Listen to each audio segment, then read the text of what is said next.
नमस्कार दोस्तों, स्वागत है आपका डॉक्टर संजय वेब के यूट्यूब चैनल में। दोस्तों आज मैं doctor Sanjay Sinha, technical analyst working on new web since last 27 years. आज हम लोग डिस्कशन करते हैं फिन निफ्टी के बारे में। तो चलिए सबसे पहले चलते हैं हम लोग फिन निफ्टी के चार्ट पे। ये फिन निफ्टी का हम लोग का आवरली चार्ट है और इस आवरली चार्ट में हम लोग देख पा रहे हैं कि हम लोग का 16 मार्च 2023 को 17,261 के पास हम लोग का एक करेक्टिव फॉल पूरा करके और फिर से यहाँ से एक राइजिंग ट्रेंड में ऊपर कंटिन्यू कर चुका है। और इस राइजिंग ट्रेंड में जो कंटिन्यू किया ये हमारा 5 में ऊपर कंटिन्यू किया। तो हम लोग ऐसा कर सकते हैं कि 16 मार्च 2023 को जो 17,261 के पास नीचे पूरा करके जो ऊपर राइजिंग ट्रेंड कंटिन्यू किया, ये हमारा 17 अप्रैल 2023 को 19,104 के पास पूरा कर चुका है। और ये जो 5 में ऊपर गया है वो हमारा फर्स्ट, सेकेंड, थर्ड, फोर्थ और फिफ्थ वे में ऊपर कंप्लीट करके फिर से अपने करेक्टिव फॉल में इंटर कर चुका है। अब हम लोग ये देखने का कोशिश करेंगे, क्योंकि यहाँ से जो राइजिंग ट्रेंड स्टार्ट हुआ है, जो 5 वे में ऊपर गया, इसमें जाने में हम लोग का रफली 18 दिन लगा और अभी हम लोग का 5 दिन बीत चुका है,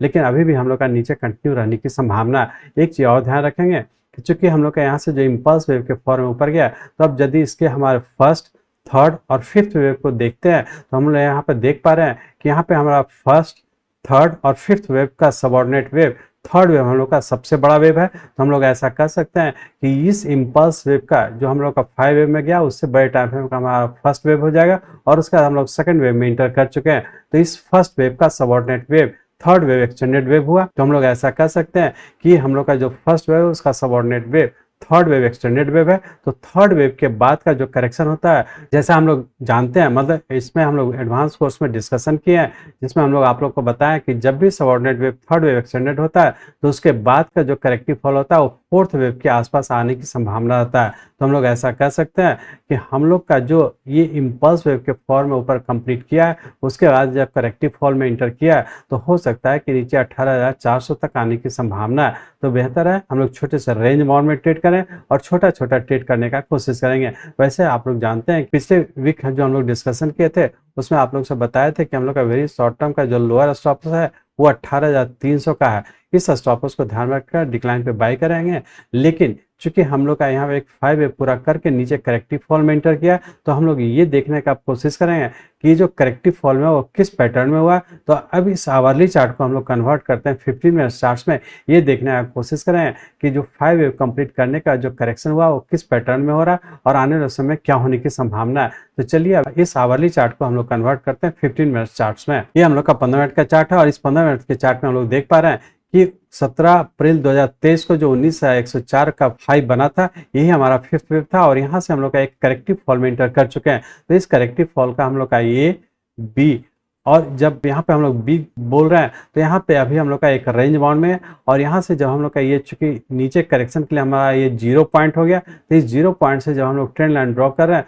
तो इस पॉइंट को टच कर रहा है, मतलब हम लोग का 0 भी ट्रेंड लाइन ये वाला पॉइंट होगा। तो हम लोग ऐसा कर सकते हैं कि हम लोग का ए और बी हमारा यहाँ पे कंप्लीट किया और फिर से हम लोग सी वेव में कंटिन्यू हो जाने की संभावना है। तो हम लोग ऐसा कर सकते हैं कि हमारा करेक्शन का ए, बी और सी वेव के फॉर्म में नीचे कंटिन्यू हो चुका है और अभी भी नीचे रहने की संभावना है। तो यदि हम लोग मंडे और ट्यूसडे की बात करें तो हो सकता है कि मंडे ट्यूसडे को रेंज बाउंड के तहत ऊपर 18,850 और नीचे 18,650 इसी रेंज बाउंड में रहने की संभावना। छोटा छोटा ट्रेड करें, जब भी करेक्टिव रेंज ऊपर जाता है हम लोग शॉर्ट करके चलें, उससे ऊपर का स्टॉप लॉस रखें 19,104 का, इस स्टॉप लॉस को ध्यान रखें, ऊपर के लिए ऊपर शॉर्ट करें। और बहुत ज़्यादा संभावना है कि मंडे या ट्यूसडे तक नीचे 18,650 तक आने की संभावना है, लेकिन जैसा आप लोग जानते हैं कि चूंकि अभी हो सकता है कि नीचे 18,400 तक भी आने की संभावना, तो हम लोग शॉर्ट पोजीशन बनाए रखेंगे। अब इसको देखेंगे कि मंडे ट्यूसडे के लिए तो हमारा रेंज बाउंड ये है, तो ऊपर के लिए ऊपर शॉर्ट करके ही चलें, लेकिन वीकली पॉइंट ऑफ से क्या होने की संभावना है।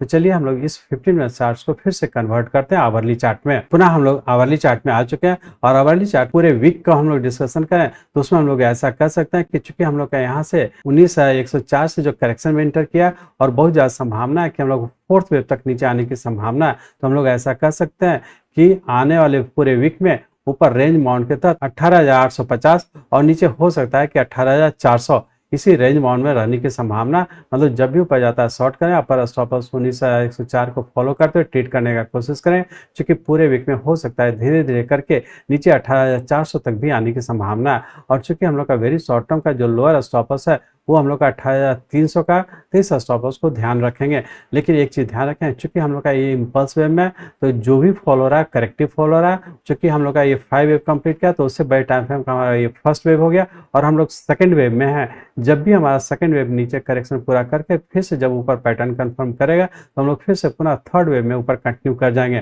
तो यदि आप वेरी शॉर्ट टर्म या शॉर्ट टर्म का प्लस पोजिशन बनाए, तो आप उसे होल्ड करके रखें। लेकिन बेहतर होगा पैटर्न कंफर्म हो जाने का सेकंड वेव का करेक्शन पूरा करके पैटर्न जब कंफर्म करता है, तब फिर से प्लस पोजीशन बनाना शुरू करेंगे। तो हम लोग ऐसा कर सकते हैं कि उस पूरे वीक के लिए अभी हो सकता है करेक्टिव फॉल में नीचे रहने की संभावना है, लेकिन उससे बड़े टाइम फ्रेम की बात करें तो अभी हम लोग का राइजिंग ट्रेंड में, और ये जो फॉल हो रहा है वो करेक्टिव फॉल हो रहा है। जब भी हम लोग का नीचे करेक्टिव फॉल पूरा करके ऊपर पैटर्न कंफर्म करेगा, तो फिर से हम लोग राइजिंग ट्रेंड में इंटर हो जाने की संभावना है। तो बेहतर है बड़े टाइम फ्रेम का हम लोग प्लस पोजीशन बनाए रख सकते हैं, स्टॉप लॉस को फॉलो करेंगे। अब यहाँ पे एक चीज और ध्यान रखेंगे, चूंकि फिन निफ्टी हम लोग का राइजिंग ट्रेंड में है, तो स्टॉक का